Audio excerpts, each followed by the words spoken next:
Okay. All right. Here we go. Mastermind with Neil Schwartz and our special guest today. Where is Heather Hobrock? Heather, where are you on the screen? There you go. Heather, we are so excited to have you here from Naples, Florida. We thought we had the corner on sunshine and beauty, but I think you guys are a little bit ahead of us. We're killing it down here. I love it. I love it. Heather, thanks for coming out. I wanted to just kind of introduce yourself to the group, maybe give us a little Reader's Digest version of, where you are, what business you're doing down there, and maybe, where you started and what you've come through in the years. Okay, great. All right. I started in real estate in 2001. I got my license in August and actually was sitting my first open house when the Twin Towers went down. So that was a little bit of a jolt for me, wondering what was going to happen with the market here. As you know, the market kind of picked up speed after that, somewhat similar to what's happening now with COVID. From there, I've been in real estate for 20 years, and my first sale was 780,000, and now I do close to 100 million a year in sales, and it's just myself and an assistant. Fantastic. Very good. Excellent. So your average price point is about what? My average price point is about 3.5 million. Okay. And what's the average price in Naples, Florida? Well, if you start to look at it in totality, you're probably right now with COVID in the 800s. But I service west of 41, which is kind of the ritzy corridor of Naples. Good. Did you start out that way, or did it happen? Was it a plan? I did actually. I started out, in this section, but I have to say, as we all know, the high end is super competitive. So I would, do the lower end, meaning, that 250 to 500 as my bread and butter, while I sat open houses in that $1 million+ price point back then to, kind of gain some traction. Okay, and the traction meaning the buyers and sellers in that range. Correct. So do you come from money? Is that your thing, or you just had to get into that area? I mean, talk to me about that. Okay, I grew up on a farm in Illinois, so It could be a rich farm. We were well off, but we weren't, we weren't crazy rich. But so it took me a while to get comfortable, because some of the prices in Naples, even 13, 14, $50 million. Getting into that bracket and sitting in some of those properties and meeting the people that come through there, it's a little bit of an adjustment, right? From working that 250 to 500 price point. Sure.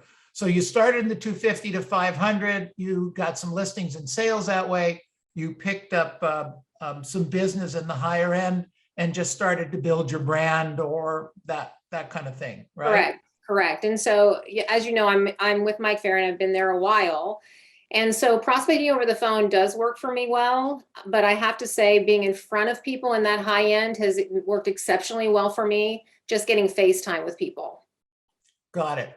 So how do you get FaceTime with a guy that owns a $15 million house? Well, believe it or not, as you know, when people are thinking about selling, right, they're coming to other open houses or they're starting to look around a little bit. So you just happen upon them. Right. Okay. And I've got a really funny story. I don't know if you want me to interrupt with some stories. No, please.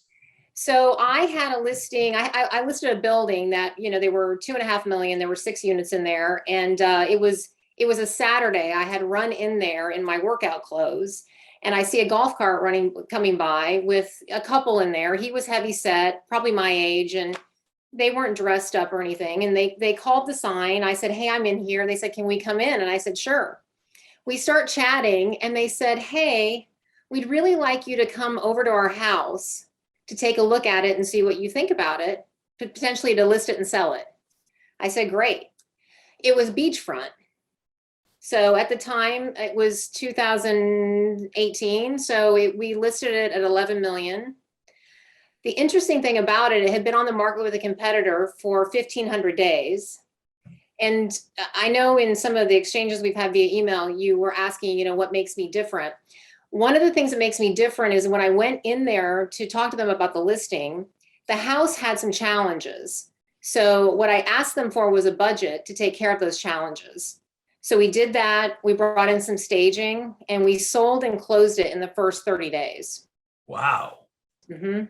So that's fantastic. They love you and you love them, right? Correct.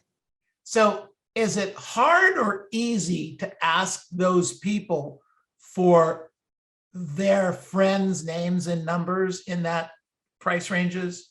I think it's easy. I mean, if you perform for them, why wouldn't they want to share share their information for friends' Right. information, if you will?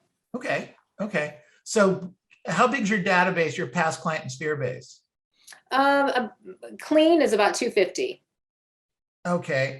And that, how often do you connect with them? Not as often as I should. As everybody says. I have to tell you, that's a common response, and we probably get that from almost everyone we talk to.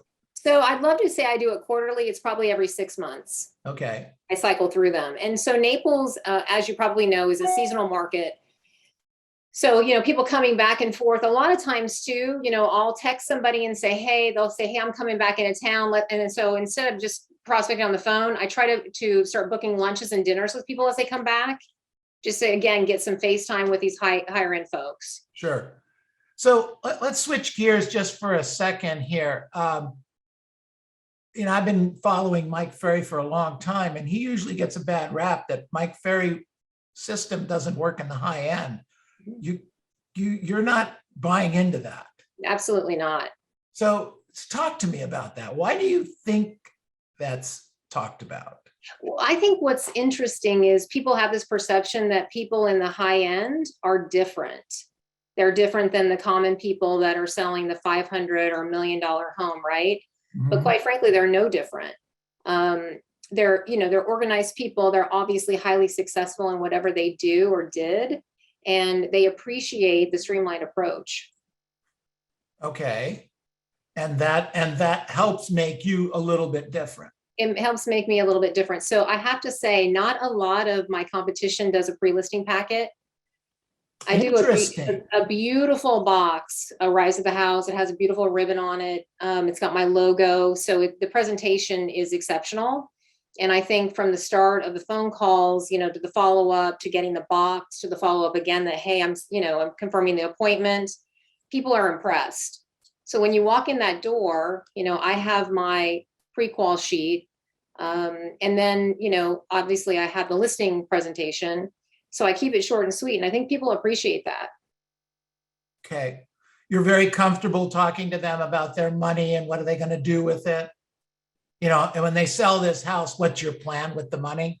Well, of course. I mean, I actually talk about that kind of prior to getting into, all the other stuff. Got it. I want to know what their motivation is, why they're selling, where they're going, obviously all the general questions. And then, if they've got a home up north, the question does become, well, what are you doing with this cash? Are you rolling it into another investment property? Are you, repurposing it into the market, so forth and so on? Good. So when did you meet Mike? 2004. 2004. How much business were you doing then? Neil, that's a great question. I was 3 years in the business trying to get from a small boutique firm called Waterfront Realty into Premier, which is now a Sotheby's affiliate. So I would say I was probably doing maybe 15 deals a year. Okay. Maybe. Okay. Mm-hmm. And where did you meet him? One of the agents at Waterfront Realty had gone to a seminar and came back and said, hey, you should check this out. Because, when you first get into the business, you have no idea what you're doing, right? You go in the office and you've got all these agents running around and you're thinking, well, what am I supposed to be doing? Right. And it kind of started me, it definitely started me on that track of, having a real business. That's great. Excellent. So how did of the 15 deals that you were doing in 2004-ish when you met him, mm-hmm. Were any of them higher end properties by then, or were they all still decently, moderate? Well, my first sale, I want to say was, I misspoke. It wasn't 780. It was $1.2 million. My very first sale was $1.2 million. but Okay. it was all in that, say, 250 to $1 million price point. Okay. Got it. So that's where you started with. Mhm. So at that point, did you get into coaching and you asked them to help you build this luxury brand, I did. or Yes, what? I did. I got in with coaching, Okay. and it made a significant difference for me because, again, I was coming not from a sales background, so I wasn't familiar with prospecting or anything like that.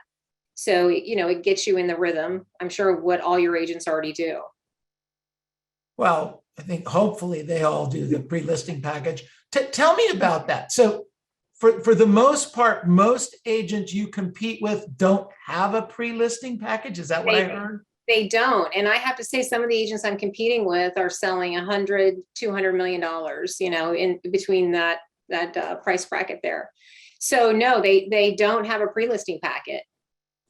So you send, have Mhm. delivered, I would suspect, right? Yes. Okay, a pre-listing package that sounds like it's really nice and a good quality eyepiece, an eye-catching piece, an attention-catching. Okay.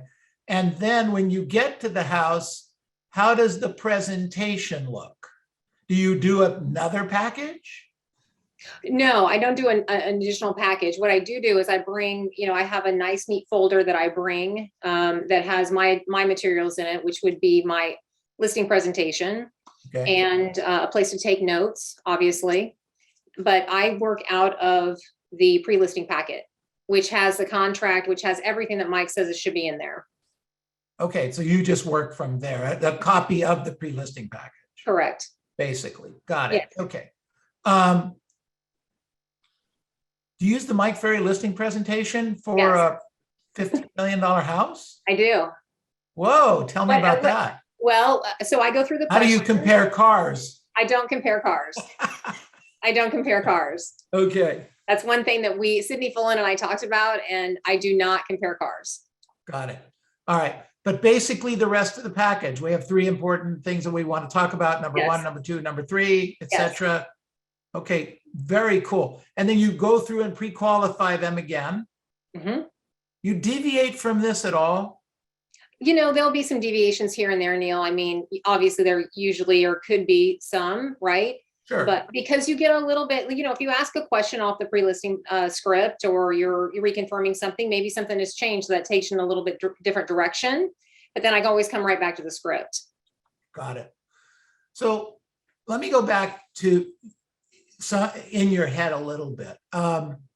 You're doing business, but what is it that's driving you toward the higher end? And what do you need to change, if anything, in your thought process or thinking that helps you be comfortable with these homes and properties? I would suspect, at least in the beginning, that you're in a $3, $4, $5, $6 million house. You might not be able to live in one of those yourself. But I don't know. I have no idea. Well, I do now, but I didn't then, right? Okay. So what was my, so it was interesting because when I got into Premier, where I am now, I started working with an agent that lived in Port Royal, which is our high-end neighborhood here. And so that was super helpful because he was a member of the club. He started introducing me to people. We had 2 listings down there that I had taken underneath him. So I used to sit those on a daily basis, and you'd start to get neighbors coming in. You'd start to just chit chat with people. Not necessarily, asking them to list their house, but just getting to know people in the neighborhood, right? Right. And then people start recognizing your name, and it takes off from there, I have to say. And once you get one of the high-end sales under your belt, that totally builds confidence. Because you can in always yourself and in the client. Correct. And you can reference back, and if you have another buyer in the high end, oh, I sold this, oh, I sold that. You know how that starts to success breeds success. Right. Absolutely. God, that's great. Fantastic. The other thing I might add too, which I think is super important if you have an agent that's just starting, we have Caravan here. I don't know if you have that out there, like broker opens or anything like that. Yeah, we do the broker opens. Broker opens. So yeah. I would always make it a point to go into the high-end listings. Oh, wait a minute. You were previewing property? Oh, yeah. Yes. Do you guys, Interesting. I don't know if you do that out there or not. I guess you must, right? Well, I beg people to preview property. Yeah. Well, this is why I think that's so important. Because I remember I had this buyer that came in, they're like, hey, we just want to spend up to $1.5 million. You get to start, you take them into places, you step back, you watch their body language, you know what works and what doesn't. So when you know the inventory, I said, hey, you know what? I know this is out of your budget. The house is $2.5 million. And this was way back when. I said, but I think you should look at it because I think it's a perfect spot for you. I mean, they can afford it. So they agreed to look at it. They bought it. Wow. The only reason I knew about that house is because I had gone on the broker open and toured it. Previewed property. Mm-hmm. And then you can speak knowledgeably about things. You don't feel anxious if people in the high end are talking to you because you're like, yeah, actually, I've been in that house and this is what my thought is. Right. That's a great thought. A great thought, Heather. Thank you. Advice for someone that might want to break into that and they do well. They do 15, 20, 25 transactions a year now. They know how to put together a transaction. They've done a couple of higher priced properties, but they want to move into, well, in our neighborhoods would probably be the 1.5 to 5.5 million would be the sweet spot. When you go above that, it's a different world. Mm-hmm. So you're saying if they want to break into the 1 to 5.5? 1 to 5, yeah. And right now they're in the 250 to 500. Is that what you're saying? Correct. Okay, so it's exactly what I was saying. I mean, if you're not comfortable making those phone calls on a daily basis, get out there, preview the properties that are on the market in those price points, and then start sitting some of them if you can. I know Mike isn't a big fan of open houses, but you start to get that clientele coming in and you get more comfortable talking to these people because you realize, listen, they're no different than the people that are 500,000. Matter of fact, the transactions go a lot easier because there's not as much red tape because they bought and sold several properties in their lifetime. Right. And they usually have that much cash in the bank, they can just write a check. Correct. Right. Yeah, it is a very big difference for sure.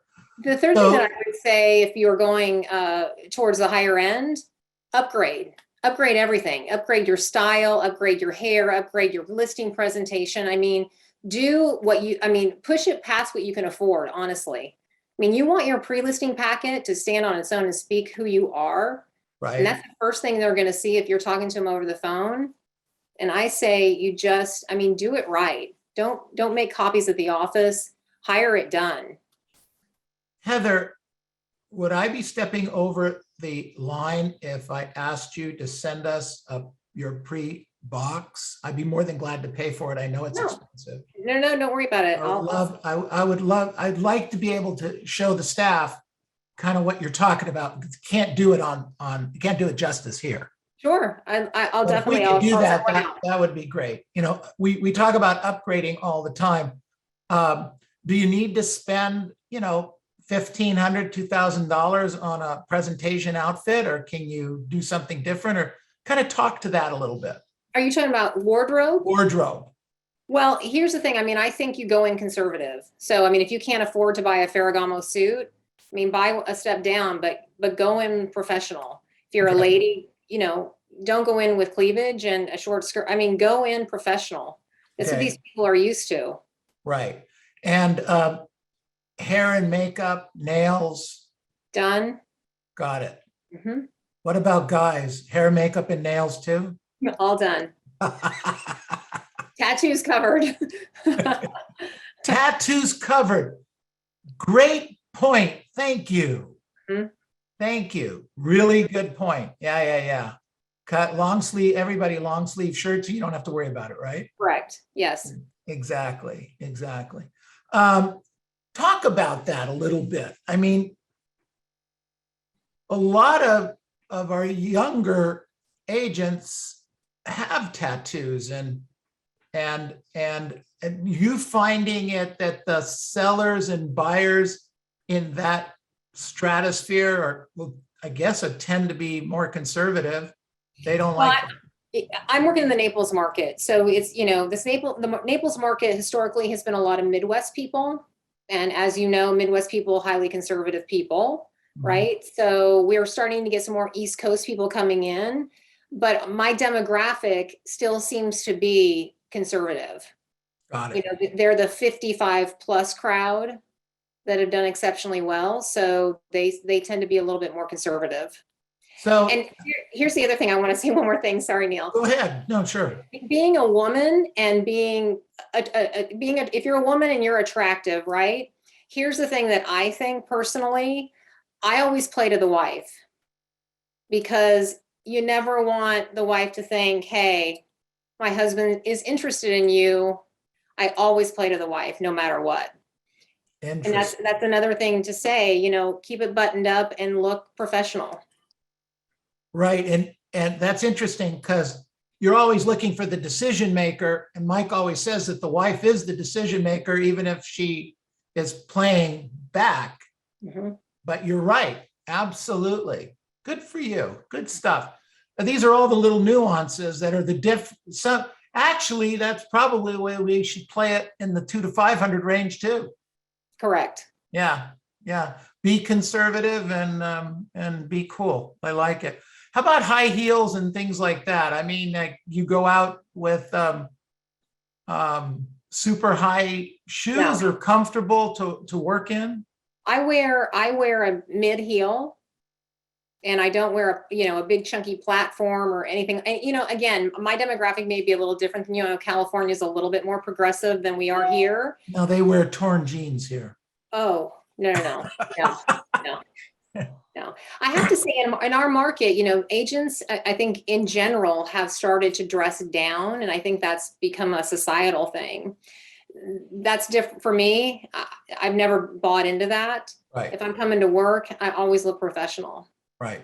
It's a great thought. And look, you stand out, Yes. Yeah, absolutely. So do you have to read any special magazines or books or anything that has helped you along with this luxury market stuff? I just think staying in tune with the market is the most important. So every week my assistant runs the numbers for me. So when I'm on the phone with people, I can rattle off, hey, we've got 1,000 units available right now in Naples. That's it. And in your segment, there's only 3 houses available, right? So if you know the statistics, I think that's super important. Got it. So that's important in all price points, right? I do. Absolutely. Because that makes you the authority. Got it. So kind of what I'm hearing, except for maybe tweaking up your wardrobe a little bit, maybe driving a Mercedes instead of a Lexus or something like that. It kind of sounds like we're treating the people similarly. Agreed. In terms of quality service, in terms of systems, in terms of follow-up, in terms of past client and sphere. I would suspect that a decent amount of your business is past client and sphere. It is, yes. Yeah, got So it. And let me just, I think this is a really good information too. Sydney Full and I put this together. So we had a system, and this is when I had a second assistant. So she's taken a leave of absence. So she worked on the listing side, and then I have an assistant that worked on the buyer side. So the listing assistant would call the sellers every Monday. And if there was open houses or activity over the weekend, she'd give them a recap of what transpired. And now I'm shifting to customer service for a moment. On Wednesday's the day that I call from 3 to 5, and I tell people in the listing appointment, you're going to hear from me every Wednesday between 3 and 5.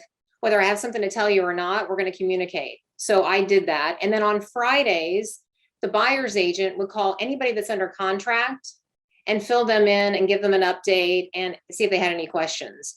And I have to say, when we started implementing that, our customer service response went through the roof. wow. So communication like that, twice a week even, and you're hearing from me, you're hearing from the assistants, it makes it work. I mean, it really puts you above any other agent out there. That's for sure. That and a pre-listing package, you win. Yes. Okay. I don't know. Excuse me if I'm repeating myself. I mean, I know you guys know a lot of this, but it may be repetitious boredom. Heather, I appreciate this because a lot of times if it comes from me or Mike or Robert or any of our coaching staff, et cetera, it falls on deaf ears, not because they don't think we're smart or can't help, but when it comes from That somebody might else not be like you, true in my case. They might think well, I'm we not very make the smart and exception can't in help. Robert's case. All right, but my point, Heather, is that when it comes from somebody who's on the streets like yourself and doing deals and $100 million, how many transactions is that? 42 transactions, I want to say, maybe 40 actually. 40 deals. So, and the GCI is north of $3 million, right? Yes. Got it. So, I mean, you carry a lot of weight in what you're saying. You're doing it. You're physically on the streets. Yes. We have to pay attention to that. And that's really powerful. I mean, what would you say your superpower is? Well, a couple different things. I mean, I think my superpower is, and I'd say this to any agent that's working in that lower end that wants to get into the high end, like just believe in yourself and do the things that I'm saying because it builds confidence internally, right? And you can do it. I mean, anybody can do it. The people that are in the high end, they're no different than you are. They just happen to be doing the open houses, meeting the people, making the calls, whatever it is, moving into the neighborhood if they have the means to do that. And you can definitely do it too. Got it. Mm-hmm. Great. Thank you for that. Appreciate it. Okay, let's open it up. Mind taking a few questions? No, be great. All right, excellent. So questions for Heather and her business and how she tests, go ahead. So I have a question in reference to your listing package. Mm-hmm. So do you have like a printing company that you actually had to have okay, so basically you are prepared. And if you don't mind me asking, how many pages is that listing package? Is it back to back or? Yeah, it's broken down. So I have a booklet that talks a little bit about me and my team, and I try not to go overboard in talking about myself because people really don't care, right? But it gives just an indication of the level of if you list your home with me, what you're going to get. So you have your marketing plan in there, which is one page. And I have a booklet that basically shows some of my past listings because I'm in there. I want to show them the quality of photography that I offer because that makes a big difference. And I talk to them about being on Zillow and some of these other sites because right now for Naples, anyway, most people are shopping online before they get here because of the second home market. And then I'm assuming that Neil shared with you the Mike Ferry pre-listing packet, what's supposed to be in there, correct? So the rest of those items. I see. Okay. So would you say that as far as a cost, I'm just curious, the cost of that per listing package for you would be how much? Well, I mean, if you broke it down, it's probably, the box that I had made, and I'm going to send this out to Neil so he has it. Those were $25 a piece, right? Yeah. And so the printing probably cost us another, I'd say $2,500, $3,000. And then we use those for the year. Got it. All right. Because I always update those so they're not too far behind. Yes, definitely. All right. Good. Cool. Thank you. Great question, Tess. Thank you. Other questions for Heather? Raise a hand or just speak up. Go ahead, Yvonne. Hi, Heather. Thank you for sharing. That's very powerful information. I would like to ask you, how far away do you live from where you work, the high-end community? Do you live within that community, or you live like 20, 30 minutes away from it? I live in the community. But you didn't start living in the community. No, well, yes and no.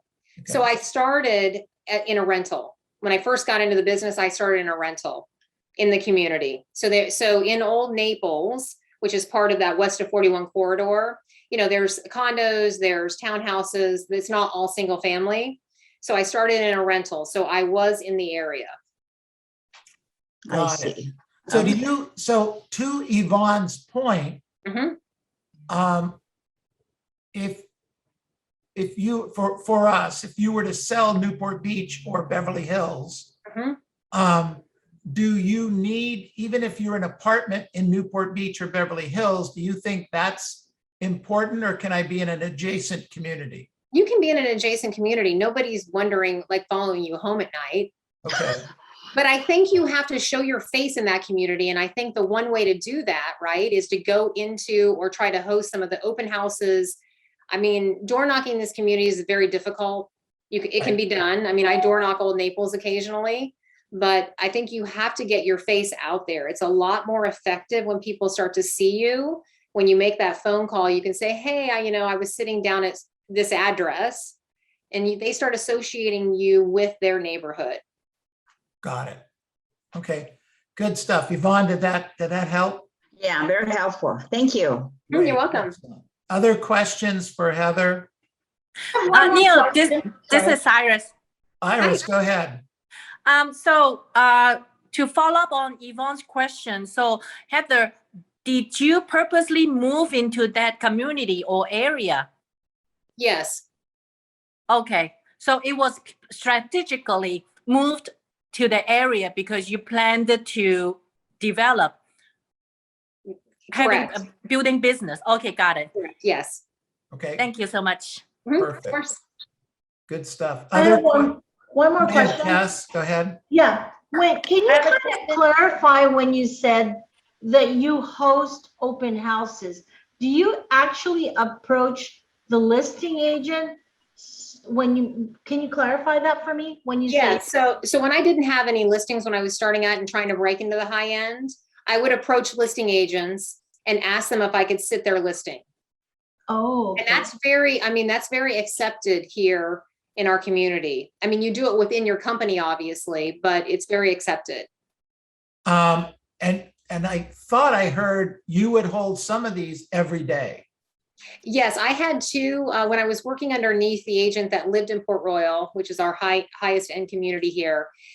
We had two spec houses that were new construction.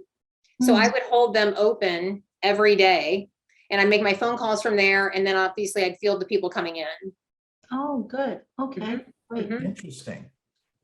Okay. Heather, would you mind taking us through a day in your normal life as far as wake up and going from there? Sure. So I get up about 4:30, and I do transcendental meditation. So I do a meditation in the morning, and then I either go to a Pilates class or I'll go to the gym, come back, walk my dogs, have a little breakfast, get ready for work, and I'm usually in the office by 8:30, 9 o'clock. And then from there, we start prospecting here about 9:30. So 9:30 to 11:30, we do our prospecting. And then from there, I make a few callbacks prior to going to lunch. And in season, and we're starting to approach our season, I try to book lunches every day with clients or people that I'm trying to become a client. And then come back in the office 1:30, make some calls, and then hopefully we've got some at least a listing presentation going on that afternoon. And if not, we get back on the phones. Thanks, Noelle. Good question. Heather, one of the questions in the chat box was, do you need to drive a high-end car to work a high-end area? No. And I think too, like I have a Range Rover, which I think is a nice car. People can get in and out of it. They can see property pretty easily if you're showing property, right? I don't think, I personally don't think it's a great idea to be driving around in a Rolls Royce or, something that's super exotic, because then people start to think you're making too much money.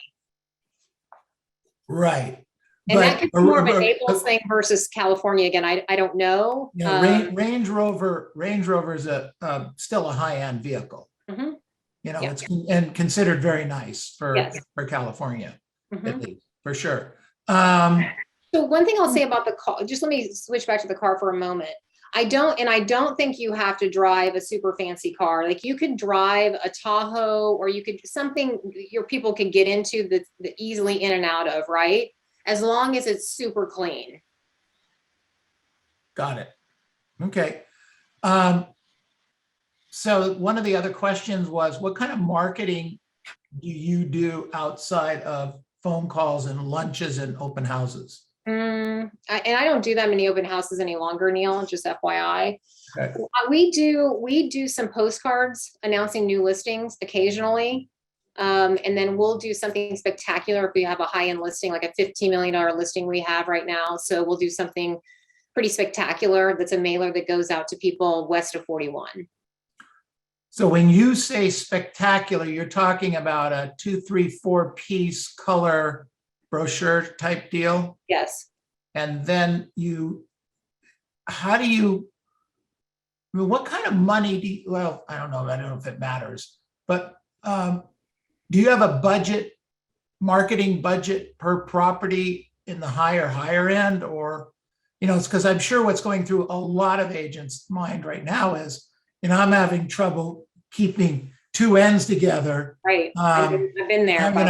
I'm gonna take on a high-end listing and I'm gonna try to market it, and they're gonna want color photos, they're overpriced, they're gonna want it staged, yada, yada, yada. That becomes an issue. Right. I don't think you have to take that approach though, because quite frankly, a lot of my high-end listings, we don't do super spectacular things for. We'll have a great brochure, but I really hammer home when I'm in the listing appointment. It's really not about all this spectacular paper marketing. Everybody is looking at places in Naples online. So where I put my money is in the photography. Got it. Okay. Using company websites, or did you go out and create something? Company websites, honestly. People are fine with that. Right. It feeds into Zillow. Nobody's actually coming to the Premier website. Everyone's hitting Zillow. I mean, you know that, right? We're tracking the numbers on our properties and what we're being hit on realtor.com, Zillow, all those. And Zillow is always at the top. Right. So you want to make sure where you're going to spend your money is going to be on photography. I think so, because quite frankly, everybody's going online to buy property now. Are you seeing that out there? Yeah. I mean, certainly the first touch, first or second touch. They've done some research and they have some ideas on values, etc. A lot of our company is not in a second home market though. Ah, okay. The majority of our company is well, I say bread and butter transactions. We have high ends and we have middle stuff, but we don't really have much of a second home market except for our Arrowhead office. Okay. And then almost everything's second home up there. Great stuff. Fantastic. So let me ask you a question before we go on. Is there a particular objection handler or phrase or something, maybe with regard to commission or something like that, that when the client throws that out or it comes up, you go, wow, okay, I've got this one. Is there anything like that? My favorite one of all time is, and I don't get questioned on commission a lot. However, I will tell you with where the market is now, because things are selling so quickly, more people have been inquiring about that. But I love will you negotiate your commission? And I just look up and I say, no. Any other questions? And you're very comfortable with that. Very comfortable with that. And you still end up with the listing most of the time? Yes, I do. That's an attitude, isn't it? It certainly is an attitude. Yeah, you probably look over your glasses and down at them, right? What are you talking about? Good for Look you. at all this in a bag of chips for a reduced commission. Exactly. Yeah. Absolutely. Good stuff. All right. That's fantastic. Other questions? This is Michael. Since you see a lot of people are looking online, do you also send your pre-listing package sometimes online as well?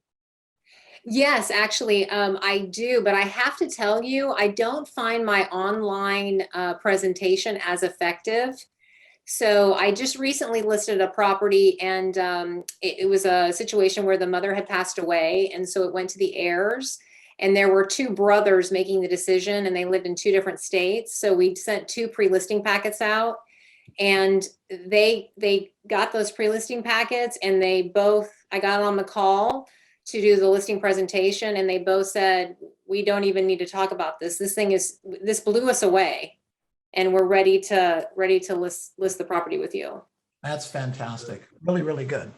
Excellent, excellent. Okay, everybody unmute yourselves, please. Unmute yourselves. Let's give her a big hand. Woo, Heather! Thank you. Awesome. Thank you. That was fun. Thank you, thank you. Thanks so Fantastic. much. Heather, this has been great. We're probably going to have you back. I think there's a lot of depth we could go in here with you on this. It's not actually, we've only had, I think, one other conversation on the luxury market from Christoph Chu. You ever run into him? Mm-mm. Oh, okay. The West No. Coast guy. Let me know what day, what Okay. time. Hold on. Okay. Let me get rid of this. Okay. All right. So,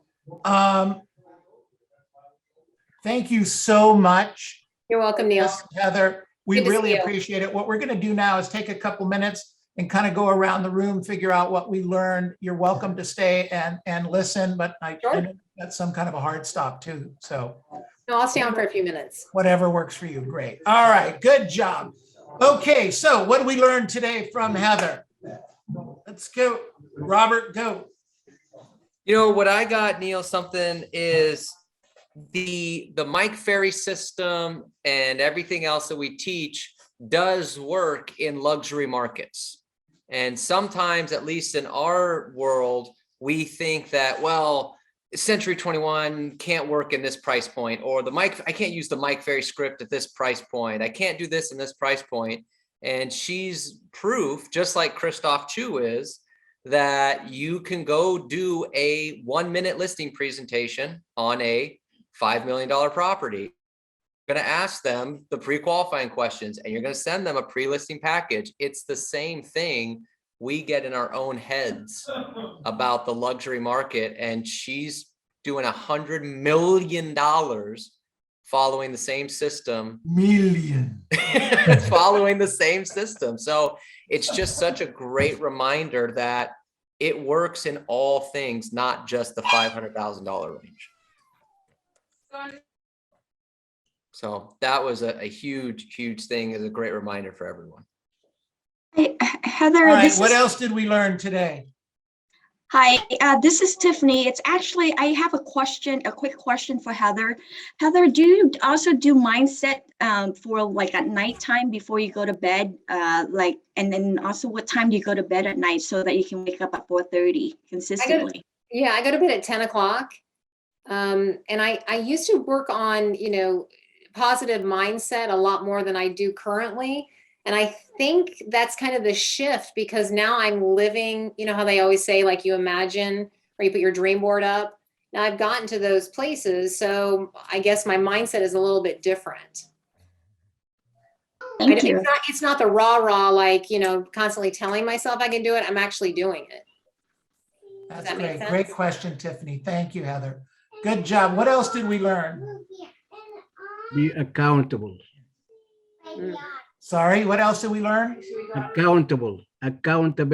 Accountability, Tony. Thank you. Okay, I have one question for Heather, please. Sure. Yeah, please, just let me, don't take this offensive. Do you have a family? I do not. You do not. You don't have kids? I don't have kids, and I've never married. Okay. So if I tell you, what about people, they have family, how they can accommodate their time for work and the time for family, how they can do in between, to make it work for them, if you can tell me. I can tell you, actually. I think, and Neil will be able to really tell you this, set a schedule. When I was telling you, like, I get to work at 9, we start prospecting at 9:30, 11:30, we stop, we make the callbacks, we go to lunch, we come back, we prepare for a listing appointment if we have one. And then you make some more calls, or you say, you know what, 4:30, I'm off work. I'm going home to my family. Oh, 4:30. So you said you sleep only 5 hours a day. You sleep from 10 till 4:30. That's about 5-6 hours. Is that enough for you? It is, yes. You feel like you have power to do your day and keep going to work? I do. And I have to say, Tony, I also really, I made a major shift in my diet.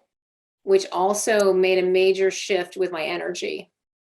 Okay, good for you. Good Good. for you. You Great. super woman, huh? I don't know if I'm Superwoman, but I'm trying to be. Good for Wonder you. Woman is the Congratulations. Yeah. Good Thank you. job. Okay, remember that TV show with Wonder Woman? That was one of my favorites. You kind of look like her, Heather. Okay, good job. Okay, what else did we learn today? Thanks, Tony. You're welcome. Thank you. Good. Go ahead, Yvonne. I just learned from Heather, she always planned, she wanted to, for example, she wanted to work in that community. She would plan to move there and get a rental first. And she's so confident, when I see her, she's smiling all the time, just very calm, confident, and very, very powerful lady. Actually, I do want to ask you one more question. I know how important that pre-listing package is. Yes. So you mentioned a $25 each box. So where did you buy those? I actually had them. I found a company that made them, and I want to say they're out of California. I selected a fabric, and they basically hand wrapped each one. And it's not that you have to do that right away, but I think, as you move into the high end, like I said in the beginning, upgrade, upgrade, upgrade. So do something spectacular like that. It's super impactful because, your competition isn't doing it. Yeah. Wonderful. Okay. Great. Thank you so much. Yvonne. Good answer, Heather. Thank you. All right. Anyone else have? Tess, go ahead. I think that she is studying exactly because she mentioned that it's not anywhere different from a $500,000 home to a $3 million home. I think the mindset that she has is that, look, I can do this. And she studied everything, like just being creative on the listing package. She thought about, how can I be different when no one else is doing it? Mm-hmm. I mean, that's huge. So Absolutely. To step it into a $3 million home, everyone else is doing 500. Why can I not do a $3 million home? Correct. It's a great mindset. Mm-hmm. Fantastic. Good stuff. All right, everybody, let's go unmute yourselves. Let's give her a big round of applause. Thank you. Thank you. Guys. Thank you. Thank you. It's been great. Thank you so much. You're welcome, Neil. Thanks for having me today. All right, great job. All of you. Great job, everybody.